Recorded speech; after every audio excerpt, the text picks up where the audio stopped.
ব্যবস্থাপনা পরিচালক। গোপালগঞ্জে একা অজপাড়া গায়ে বড় বড় কবি, তাদের কবিতা আর বিপুলা সংস্কৃতির এক মেলা বসে।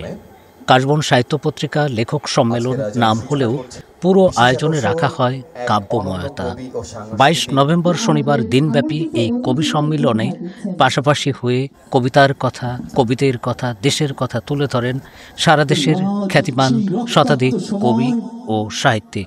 4 গুণ শক্তিশালী এনজাইম ও অধিক ফেনা সমৃদ্ধ অরিক্স সিলভার ওয়াশ মাত্র 70 টাকায়। কাশবন পত্রিকার এই সম্মেলনে প্রধান অতিথি ছিলেন বাংলাদেশ শিল্পকলা একাডেমির মহাপরিচালক কবি রেজাউদ্দিন স্টালিন।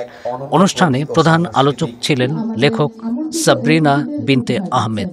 বিশেষ অতিথি ছিলেন কবি ফারুক মাহমুদ। সম্মেলনে সভাপতিত্ব করেন কাশবন সাহিত্য পত্রিকার সম্পাদক কবি মিন্টু হক।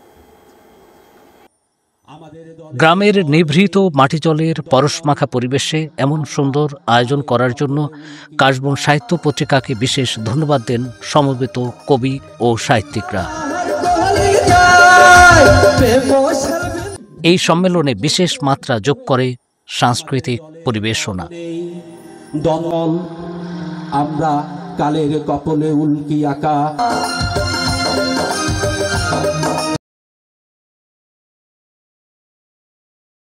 4 গুণ শক্তিশালী এনজাইম ও অধিক ফেনা সমৃদ্ধ অরিক্স সিলভার ওয়াশ মাত্র 70 টাকায়।